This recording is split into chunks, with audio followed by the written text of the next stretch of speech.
കണ്ണൂർ അഴീക്കോട് അനധികൃത മത്സ്യബന്ധനം നടത്തിയ ബോട്ട് പിടികൂടി. എറണാകുളം സ്വദേശി ഔസോയുടെ വ്യാകുലമാത ബോട്ട് പിടികൂടിയത് മിന്നൽ കോമ്പിംഗ് ഓപ്പറേഷനിൽ. ബോട്ടിന് പിഴ ചുമത്തി. മലപ്പുറം കാവന്നൂരിൽ സ്വകാര്യ വ്യക്തിയുടെ വീട്ടിൽ നിന്നും വനം വിജിലൻസ് ചന്ദനം പിടികൂടി.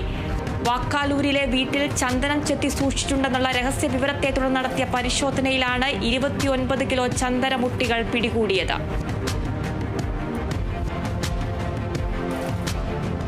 മലപ്പുറം പാണ്ടിക്കാട് കാറും ബൈക്കും കൂട്ടിയിടിച്ച് അപകടത്തിൽ ബൈക്ക് യാത്രികരായ ദമ്പതികൾക്ക് പരിക്ക്. പെരിന്തൽമണ്ണയിലെ സ്വകാര്യ ആശുപത്രിയിൽ പ്രവേശിപ്പിച്ചു. ശബരിമല ദർശനം കഴിഞ്ഞ് മടങ്ങുകയായിരുന്ന ആന്ധ്ര സ്വദേശി ഹൃദയാഘാതം മൂലം മരിച്ചത് ആന്ധ്രാപ്രദേശ് നെല്ലൂർ സ്വദേശി ഇറുഗ ബ്രഹ്മയ്യ. ചെങ്ങന്നൂർ റെയിൽവേ സ്റ്റേഷനിൽ കുഴഞ്ഞു വീണ ഇറുഗയെ ആശുപത്രിയിൽ എത്തിച്ചെങ്കിലും ജീവൻ രക്ഷിക്കാനായില്ല. തൃശൂർ ചാലക്കുടി ഇൻഡോർ സ്റ്റേഡിയത്തിന്റെ പ്രവർത്തനങ്ങൾ അവസാന ഘട്ടത്തിൽ.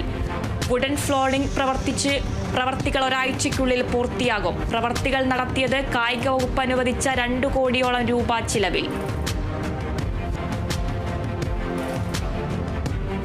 CPIM 24ാം പാർട്ടി കോൺഗ്രസിന് മുന്നോടിയായുള്ള മലപ്പുറം വളാഞ്ചേരി ഏരിയ സമ്മേളനത്തിന് തുടക്കം.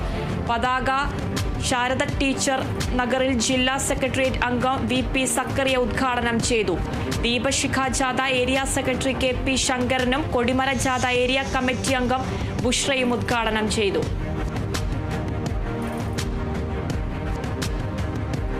തൃശൂർ ചാലക്കുടിയിലെ പ്രമുഖ തീർത്ഥാടന കേന്ദ്രമായ സമ്പാളൂർ ദേവാലയത്തിൽ തിരുനാളിന് മുന്നോടിയായി ബൈബിൾ കൺവെൻഷൻ നവംബർ 20 മുതൽ 24 വരെ നടക്കും. കൺവെൻഷൻ പോട്ട ആശ്രമം ഡയറക്ടർ ഫാദർ ഫ്രാൻസിസ് കർത്താനം നയിക്കും.